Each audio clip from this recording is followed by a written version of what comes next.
Mateus capítulo 26.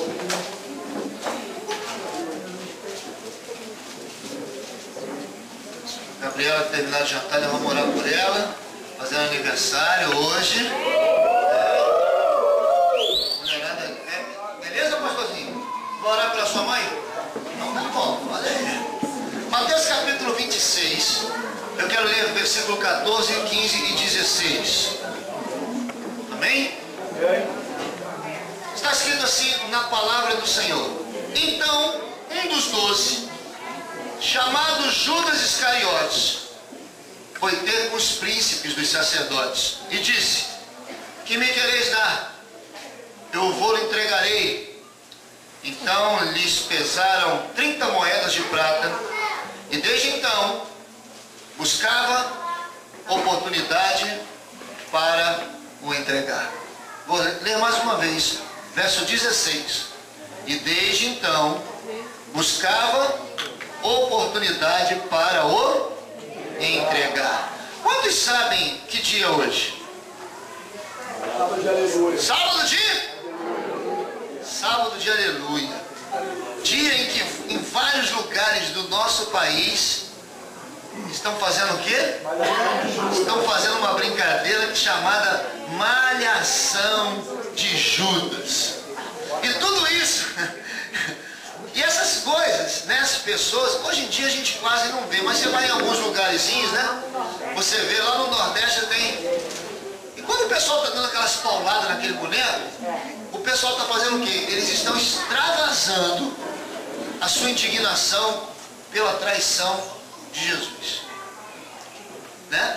Eles pegam aqueles bonecos, pegam o porretão, toma-lhe porrete na cabeça do boneco, chuta com ódio, né? Com indignação, com ira, com aquilo que Judas fez com Jesus. E eu confesso, estava compartilhando, eu confesso, eu já brinquei muito de malhar Judas. Né? A gente colocava o nome da galera que rasgava a nossa bola, que não dava água quando a gente estava tomando, né, cansado. Qualquer coisa que fizesse contra a gente, minha vingança será maligna. Dia de Judas era certo, né? Ter aqueles nomes lá, o nome do dono do boteco, Lasquinha, né? Da filha dele, era uma beleza. A gente botava o Judas lá e no dia seguinte o povo já amanhecia com o nome pendurado no pescoço do boneco. E por falar nisso, teu nome já foi parar no Judas alguma vez? Pergunta pro irmão. Rose, né? Quer perder peso? Ó, Rose, me contaram que esse negócio de perder peso vendendo hambúrguer, isso aí, o nome vai para algum lugar, Rose. Brincadeiras à parte, meu irmão, nessa noite eu quero desenrolar o rolo com você, para tentar descobrir que tipo de Judas nós somos. Pergunta para o irmão que está falando, que tipo de Judas você é? Você não esperou molhar o bico. Pode perguntar, que tipo de Judas você é? Esse texto que nós usamos como base da nossa palavra, nos conta aquele momento em que Judas se encontra com as pessoas que não estão interessadas, não estavam nem um pouquinho interessadas que a palavra da verdade fosse pregada para o povo. E aí nós vemos algumas situações que se parecem muito quando somos atacados pelo nosso inimigo. E eu fiz questão de preparar essa mensagem para nós compartilharmos nessa noite, só para que nós tenhamos um pouco mais, nós possamos ampliar um pouco mais a nossa visão no que diz respeito a sermos tentados. Porque o principal objetivo, meu irmão, da nossa queda é humilhar o nosso Senhor. É dizer que o preço que foi pago na cruz foi um preço em vão. Algo em vão que o Senhor fez. E aí eu quero te mostrar umas coisas tremendas. Diz a palavra que Judas, antes de ter o encontro com esses homens, ele saiu de um jantar com o Senhor. Ele saiu de um jantar. Um lugar onde somente os íntimos se reuniram. Quando você convida alguém para jantar na sua casa, você está dizendo para aquela pessoa que você quer se relacionar com ela. Quando você abre as portas da sua casa para alguém e se senta à mesa com alguém, esse lugar passa a ser um lugar de intimidade. No momento da nossa comunhão, por exemplo, são nos jantares que nós começamos a perceber quem são as pessoas, né? O tamanho do prato, o jeito que solta um ar pela mãozinha, né? Do jeito que mastiga. No jantar da intimidade a gente começa a perceber quem é quem. E Judas estava num jantar de intimidade. E no lugar onde estava acontecendo uma das maiores expressões de adoração já descrita na palavra, que foi o jantar na casa de Simão, onde uma mulher adora o Senhor, derrama ali um vaso de alabastro aos pés do Senhor. E diz a Bíblia que Judas ficou o quê? Indignado com aquela atitude de adoração. E aí eu quero lhe perguntar, quantas vezes eu e você ficamos indignados? Na hora que uma mensagem está sendo pregada, uma mensagem que você não gostou de ouvir. Quantas vezes eu e você ficamos indignados, por exemplo, quando alguém fala sobre dízimos e ofertas? Quantas vezes eu e você ficamos indignados quando estamos sendo alimentados pela palavra de Deus? Palavras que, por exemplo, falam, machucam atitudes que nós estamos tendo. Como, por exemplo, olha, você que está andando fora do caminho do Senhor, se conserta, você que maltrata seus filhos, você que não obedece, você que reclama, você que para o carro na porta da garagem dos outros em frente à igreja. E às vezes a gente fica o quê? Indignado. A gente fica indignado quando estamos à mesa, porque toda reunião, por exemplo, essa reunião que nós estamos tendo nessa noite, meu irmão, é um banquete que Deus tem preparado para nós. Amém? Amém? Todas as vezes que uma palavra é ministrada, isso é um banquete. E quantas vezes nós nos indignamos? Na nossa igreja não acontece isso, mas nós já fomos assim, participamos de alguns cultos, que o culto começava às 9 e terminava às 14. E depois de meio-dia, meu irmão, a indignação comia solto. Você não sabia se prestava atenção na palavra, se você olhava para o relógio. Entendeu? Mas estávamos aonde? Estávamos diante de uma mesa. E ali ficamos indignados. A gente fica dizendo, puxa vida, ninguém olha a hora, ninguém tem paciência comigo, ninguém tem pena de mim. Nesse caso, Judas achou o maior desperdício aquela mulher ter feito o que fez, ter colocado, ter jogado aos pés de Jesus uma preciosidade. Irmãos, aprenda uma coisa. Quando a Bíblia diz que Satanás fica ao derredor, esse ao derredor é uma atitude de procurar uma brecha na minha e na sua vida para ele poder atacar. Ele fica ao derredor observando a hora que eu e você vamos dar uma chancezinha para ele entrar e destruir a nossa vida. Satanás sabia que havia uma porta aberta no coração de Judas. E essa porta se chamava o amor ao dinheiro.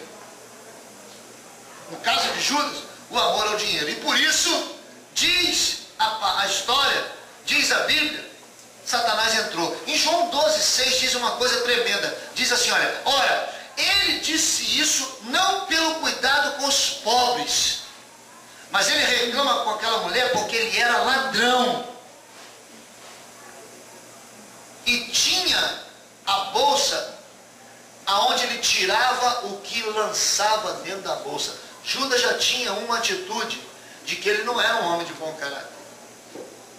Quando ele diz aquilo para aquela mulher, por que essa mulher não deu isso aos pobres? Nós poderíamos vender isso. Ele não estava preocupado com os pobres, ele estava preocupado com aquele dinheiro entrar na bolsa para ele poder, meter a mão.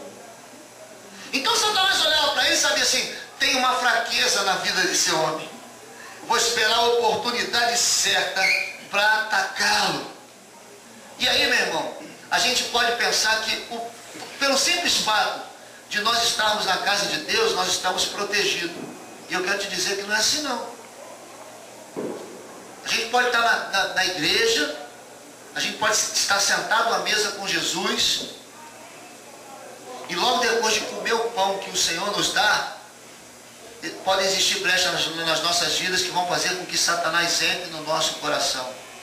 João 13, 27 diz assim, ó, e depois, após o bocado, após Judas ter mordido o pão, entrou Satanás no coração de Judas. Seria mole Satanás entrar se a gente estivesse no mundo. Agora entrar na presença do Senhor, entrar no nosso coração, dentro da casa do Senhor, na presença de Jesus. O texto diz que logo depois que Judas comeu, mordeu, Satanás entrou no seu coração. E não é pelo simples fato de você estar aqui nessa noite, sentado, que nós não podemos trair Jesus, não. Existem possibilidades, eu e você, podemos com as nossas atitudes estarmos traindo o nosso Senhor. Já eu vou mudar a tônica, só para você entender. Eu falei que tipo de Judas você é, só para você entender. Por exemplo, quantos jovens solteiros aqui nessa noite estão desobedecendo seus pais? Quantos jovens aqui, por exemplo, estão colando nas provas? Fazendo sexo antes do casamento? Quantos maridos e esposas não têm tratado a sua esposa ou seu marido de acordo com o padrão da Bíblia? Irmãos, quando eu não trato a pastora Marisângela segundo o padrão bíblico, talvez eu esteja traindo Jesus.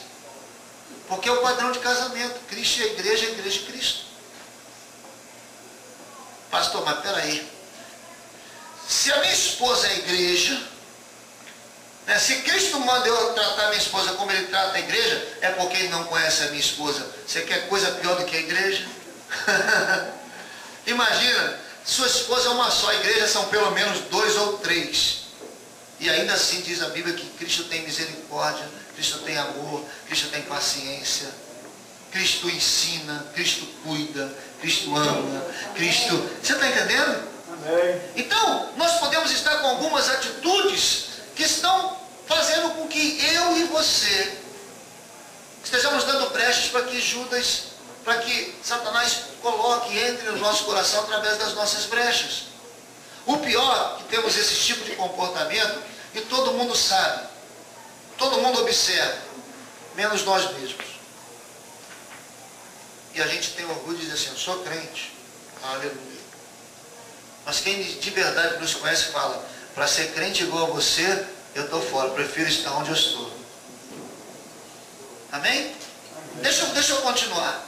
O texto diz que após ter comido o pão, Satanás entra nele. Pode ser, queridos. E aí eu não quero assustar você não, mas eu quero te dizer uma coisa. Pode ser que Satanás esteja lá fora daquele portão, esperando você com uma centena de propostas, para que mesmo diante de tudo que você tem recebido aqui, você possa trair Jesus. Você acabou de comer, de receber uma palavra, mas ele vai estar lá. Ele sabe qual é a minha e a sua fraqueza e está se preparando para te dar o bote. Ele está se preparando ao nosso derredor, sabendo que eu e você podemos cair se não procurarmos ajuda e abrirmos o nosso coração.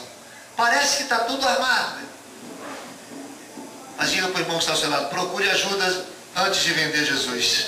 Fala para o irmão, procure ajuda antes de vender Jesus. Aí quando você vai em Lucas 22, 48, diz o quê? Que com um beijo Judas traiu o Filho do Homem. Com um beijo. Um beijo Judas trai. E aí eu te pergunto, que tipo de atitude você tem tido que está traindo e entregando Jesus nas mãos dos malfeitores? Quais são as nossas atitudes? Mas eu não quero ficar nesse Judas não. Eu quero falar de um outro Judas nessa noite. Eu quero falar de um Judas que está no livro de Atos. Amém? Um Judas que está no livro de Atos, capítulo 9. Um Judas que diz a palavra, só para a gente ganhar tempo, porque a nossa hora já avançou um pouco, nós temos muitas coisas para fazer. Esse Judas de Atos, capítulo 9, diz a história que é um Judas que abriu a sua casa porque queria ser íntimo de um homem chamado Saulo de Tarso. Para quem nós temos aberto as portas das nossas casas? Esse Judas abre a porta da sua casa para que milagres se manifestassem na vida de um homem. Irmãos, deixa eu lhe dizer uma coisa. Quando Deus te deu uma família, quando Deus te deu uma esposa, um marido, esse casamento, ele serve para que você receba pessoas e essas pessoas sejam transformadas dentro da sua casa. Amém? A sua casa é um lugar da presença do Senhor. Nós abrimos as portas das nossas casas para tantas coisas. Nós abrimos a porta da nossa intimidade para tantas coisas. Por que não pensar em ser como esse Judas que abriu a porta da sua casa para que um milagre se manifestasse na vida de um tal perseguidor dos cristãos chamado Saulo? Para quem eu e você estamos abrindo a porta da nossa casa? Esse Judas, o mesmo Judas, diz a Bíblia, que depois que Saulo teve um encontro com o Senhor, com Deus, com o Espírito Santo, a Bíblia diz que esse Judas começou a andar com ele. E eu quero mais uma vez dizer isso. Quem são as suas companhias, irmãos? Esse Judas de Atos só andava com gente boa, andava com Paulo. Imagina, se tem alguém, eu amo Davi. Quando eu chegar no céu, eu quero ter um papo, pelo menos um tempinho com Davi, para saber de algumas coisas dele. Eu gosto dele, mas homem bom mesmo da Bíblia é esse tal de Paulo. Amém? Ele andava com Paulo, para cima e para baixo, era companheiro de estrada do apóstolo Paulo. Uma outra característica desse Judas, que nós estamos lendo, lá em capítulo 15, verso 22 de Atos, diz que ele dava testemunho. Você anda dando testemunho? Eu me lembro, eu já contei isso aqui, numa das mensagens. Uma das maiores vergonhas que eu passei na minha vida foi no meu terceiro período da Faculdade de Educação Física, quando nós desenhamos, numa aula de psicologia, deram uma folha em branco para cada um e mandou desenhar sua autoimagem. E eu desenhei a minha imagem, né, com a Bíblia na mão, com calça comprida, camisa, gravata, e com balãozinhos, fiz assim, aleluia. E disse assim, troca com o colega. E quando trocou o desenho, a menina olhou e falou assim, quem é esse? Eu falei, sou eu. Tu é crente? Sou. Ah, para, mas tu nunca pregou para ninguém nessa sala? Tu vive fazendo esqueminha de cola, de cortininha? Porra! Tu é o rei da cola nessa faculdade, miserável. Como é que tu é crente? Cadê a Bíblia? Olha a Bíblia aí. E aí a professora falou assim, se você receber o papel do seu amigo e o que ele diz ser não condiz, troca e muda o desenho dele. A mulher tirou a calça comprida, botou bermuda, tirou a camisa de manga comprida, botou camiseta, tirou a Bíblia da minha mão, botou uma revista pornográfica e no balãozinho botou um monte de lagartinho e cobrinha. E eu falei assim, Jesus, é essa a imagem que eu tenho passado para as pessoas? É esse o testemunho que eu tenho dado?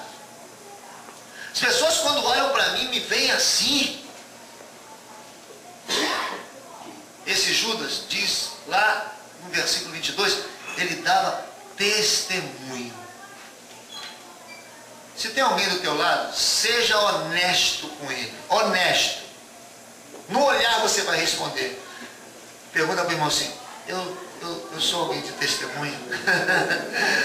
Né? No olhar ele vai te responder. Eu dou bom testemunho? Pergunta, eu dou bom testemunho? Dou. Se ele dá um bom testemunho, a pressão das suas palmas vai responder para mim, vai. Se o pessoal que está do seu lado dá bom testemunho, a tua pressão de palmas...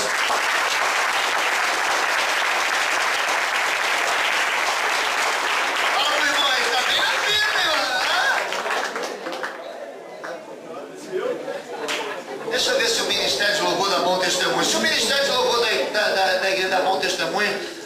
Bate palma aí.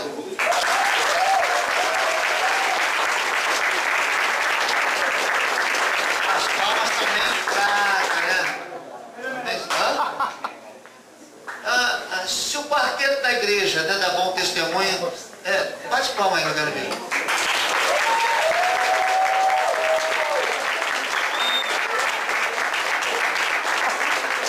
O Leandro puxou as palmas porque ele é do quarteto, né? Só aqui em cima, né? Se o departamento infantil da igreja dá bom testemunho,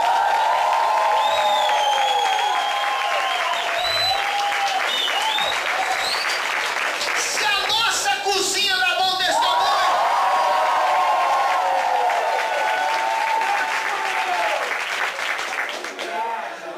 se os homens no futebol dão bom testemunho,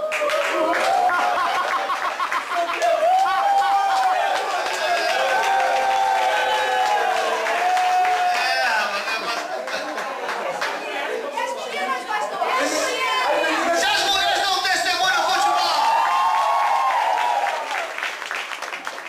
agora eu vou pegar. Se nos joguinhos que vocês estão jogando aí, né? É de Deus? Como é que é? Passa não, como é que é? Mega senha, né? Jesus! Você não tá. Porque ontem, olha eu tava jogando. Eu não vou dizer que essas pessoas ontem tava jogando. E aí o cara dizia uma senha, mas dizia senha assim, ó. Por exemplo, era presunto. Aí fala assim, queijo, Minas. Eu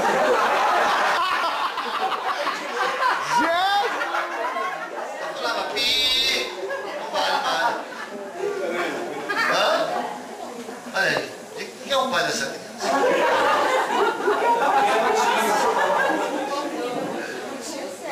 Meu irmão, deixa eu lhe dizer uma coisa muito séria. Deixa eu te falar uma coisa muito séria. Muito séria. Nós precisamos deixar de ser uma igreja que fala muito e dá pouco testemunho. O nosso país precisa de igrejas que deem bons testemunhos. Eu não estou aqui acusando ninguém nem falando mal de ninguém. Mas se tem algo no meu coração e no coração da pastora Marisângela que pulsa, é dar bom testemunho. Os nossos discípulos podem nem querer entrar na nossa igreja, mas eles, o dia que a gente sair dali, eles vão ter que sentir falta da gente. Eles têm que dizer, caramba, essa igreja estava aqui, sabe? E aí está tudo vazio, as calçadas estão sujas. Aquele barulhinho abençoado que tinha, aqueles louvores tranquilos. Agora, se você estiver num lugar, trabalhando, numa empresa, o dia que você sair, o que as pessoas vão dizer? Puxa, que pena, elas vão dizer, glória a Deus. Graças a Deus. O que as pessoas dizem a teu respeito, irmão? Será que você está aqui, nesse retiro, e alguém da tua família está nessa hora agradecendo ao Senhor, porque ficou 4 dias sem ouvir a tua voz dentro de casa?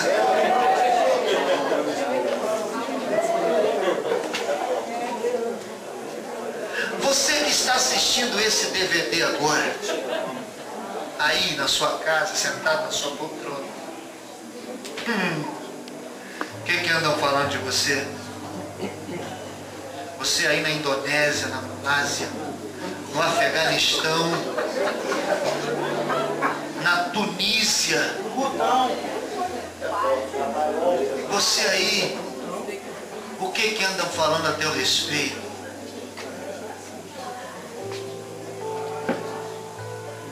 Está do lado de alguém? Talvez você esteja do lado de alguém que te conheça pouco, mas no pouco que ele já te viu aqui, ele tem que pelo menos ter uma palavra de testemunho a teu respeito. Pergunta para a pessoa que está ao seu lado assim, diz alguma qualidade ao meu respeito, vai, fala para ele, pergunta para ele. Uma assim. Você vai pensar assim, não vale falar você é bonito, pelo amor de Deus. Você é bonito pelo amor de Deus.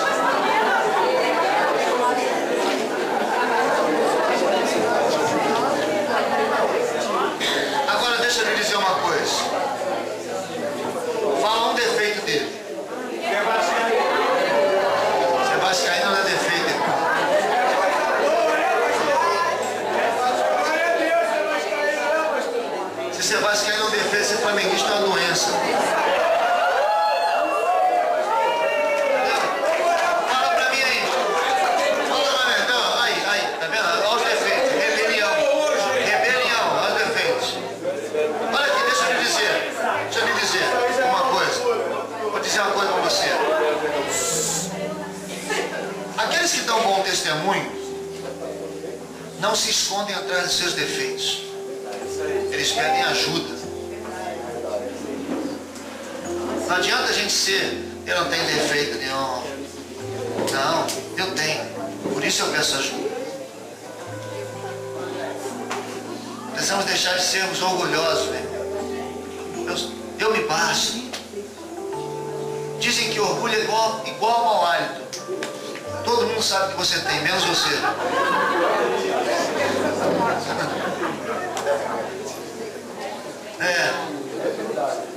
Esse Judas que estava aqui dava bom testemunho. E a última qualidade desse tipo de Judas, o Judas de Atos, no versículo 32, diz que ele era profeta. Quem é você?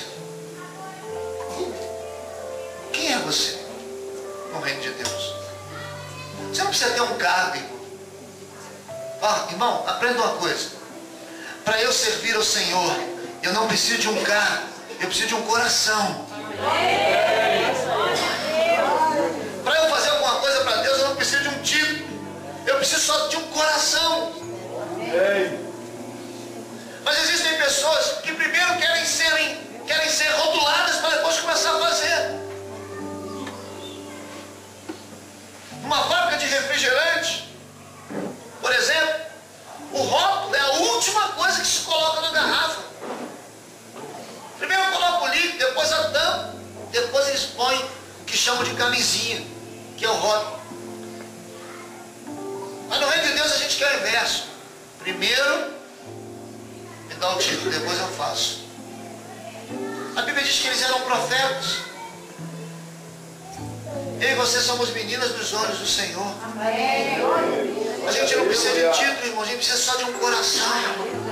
A gente só precisa de disposição para amar ao Senhor, para servir ao Senhor, para engrandecer o nome do Senhor. É com esse Judas que eu quero que as pessoas me comparem. A esse Judas de Atos. Não aquele que entregou Jesus, mas com esse que abre a casa para milagres se manifestarem, que anda com homens e mulheres de Deus, que tem bom testemunho e que cumpre o chamado do Senhor. Você sabia que você tem um chamado? Você sabia que você tem um chamado? Quando é que vai começar a exercitar o teu chamado? Meu Deus, é Deus. Que tal sair desse retiro amanhã e já começar a trabalhar em prol do reino? Que tal? Que tipo de Judas você é? O que traiu ou o que vai engrandecer o nome do Senhor? Se você é daqueles que vão engrandecer o nome do Senhor, fica de pé. Levante as suas mãos e diga assim: eis-me aqui, Senhor. Usa a minha vida. Você pode fechar os teus olhos nessa noite? Será que você pode começar a orar ao Senhor, pedir: Deus, usa a minha